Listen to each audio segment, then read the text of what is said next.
Donc voilà, c'est comme ça que la relation continue et tout, et elle tombe enceinte. Je vous ai dit l'ancrage. Donc n'est-ce pas qu'on était passé de la phase de love bombing, la phase de dénigrement, et elle expliquait que au tout début, quand il l'insultait, il lui faisait des reproches, qu'elle boudait un peu, il s'excusait. Oh non, chérie, désolé, je suis un peu fâchée, je suis un peu énervée. Et ça, c'est la technique de la claque et de la caresse. C'est-à-dire, il t'insulte, après, il te met du miel. Il te dit non, pardonne-moi. Il t'insulte, après, ce qui fait que toi, au fond, tu le crois. Et comme il y a eu la phase de love bombing magnifique, tu te dis non, mais tu vois, voilà. Donc, c'est comme ça qu'elle tombe enceinte. Et pendant sa grossesse, on doit la cercler. Vous savez, le cerclage, c'est-à-dire, on est obligé de cercler pour ne pas que le bébé tombe parce que le col est ouvert. Donc, c'est dangereux pour une femme. Quand on te met sous cerclage, tu ne dois pas te lever et tout. C'est comme ça que souvent, quand elle était couchée sur le canapé, lève-toi, paresseuse, qu'est-ce que tu fous là? Lève-toi, tu fous rien, lève-toi, va laver les assiettes, lève-toi, va cuisiner. Pendant qu'elle était enceinte, cerclage. Donc vraiment, en temps, elle vivait les dénigrements, elle vivait l'isolement, elle vivait vraiment un tourbillon d'enfer. Donc elle s'est dit, non, il faut que je le quitte. Donc c'est comme ça qu'elle lui a dit, écoute, moi, franchement, avec tes bêtises, moi, ça va, t'as vu, c'est bon. Quand il a entendu, je vais te quitter là, hey, c'est là maintenant, il a commencé à lui dire, non, bébé, tu sais, on a eu beaucoup de problèmes, mais tu vois, ça va changer. On n'a qu'à se marier, vraiment, tu auras une vie merveilleuse. Je te demande pardon pour tout ce que je t'ai fait. Vous voyez? Et c'est là où souvent les victimes tombent.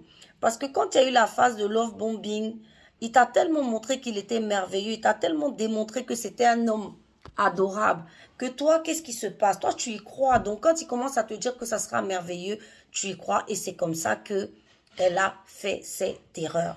Donc, elle a dit, ok, il n'y a pas de problème, on se marie. Mais quand même, elle n'était pas rassurée. On se marie là. Il lui a dit, bon, de toute façon, on va faire un tout petit mariage, hein, tu sais, voilà, c'est pas la peine de trop dépenser, on va prendre une petite salle, et puis bon, en guise de robe, prends une petite robe là-bas que tu vas bricoler et tout. Elle dit, comment ça? Et de toute façon, c'est toi qui feras la cuisine. Ça commence bien. Donc, c'est comme ça que le monsieur allait s'acheter un magnifique costume. Et vous voyez, les pervers narcissiques sont radins, égoïstes à mort. Ils ne pensent qu'à eux. Lui, il s'est acheté un magnifique costume super beau. Et elle avait droit à une vieille robe rafistolée. Elle dit, pendant les cérémonies là, elle l'a préparée pendant 3 jours. Vu qu'elle est seule, pendant 3 jours, c'est elle qui a cuisiné pour le mariage. Imaginez-vous. Une femme mariée. Mais à quelle heure, toi, on t'impose de faire la cuisine pour ton mariage et tu acceptes?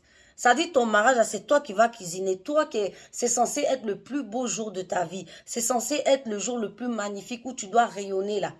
Tu as la cuisine. Et c'est comme ça qu'il l'a fait cuisiner pour tout le monde pendant 3 jours. Elle dit, elle était épuisée, exténuée, avec sa vilaine robe. Elle était super moche le jour de son mariage. C'était horrible. Elle n'en pouvait pas, elle était fatiguée et vraiment, c'était un fiasco dans son sens à elle parce que c'était pas le plus beau jour de sa vie, quoi. Vous voyez comment le pervers narcissique est. Donc, du coup, voilà, elle avait déjà même abandonné son travail. Elle pouvait plus travailler. Elle était exténuée entre les phases de dénigrement, d'insultes et autres, les bébés, les machins, les contrôles. C'était vraiment infernal. Donc, elle a décidé d'arrêter de travailler. Elle était exténuée.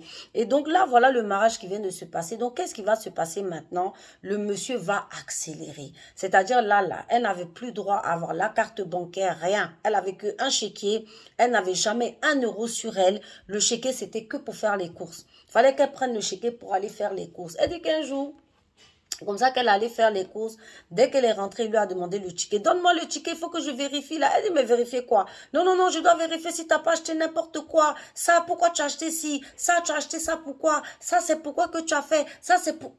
Elle dit, mais je suis dans quoi? Et c'est comme ça qu'il a commencé à la contrôler, c'est-à-dire à la baguette. Et donc maintenant, elle dit que quand elle entendait la voiture rentrer le soir au garage, vroom, elle prenait un coussin, elle mettait le coussin sur elle et se mettait dans le canapé. Elle attendait que, parce qu'elle sait que quand il va rentrer là, les rafales de questions, ça veut dire qu'il va commencer à la questionner.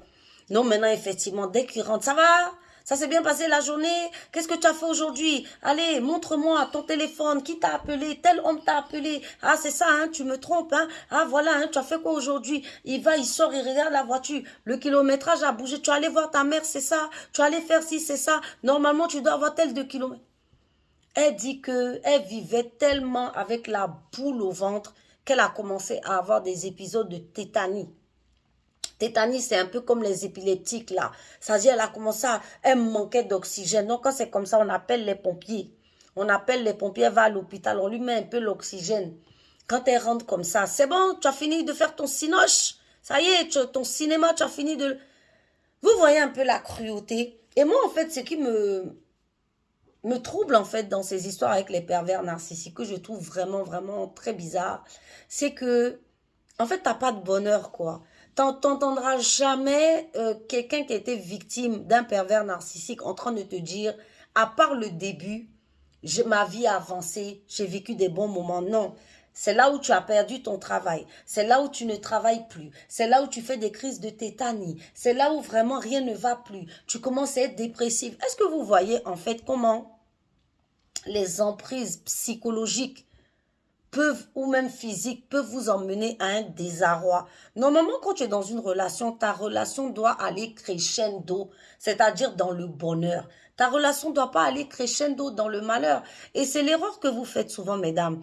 Quand vous êtes avec des personnes qui vous maltraitent de manière continue, exagérée, continue, exagérée, vous devez quitter le navire.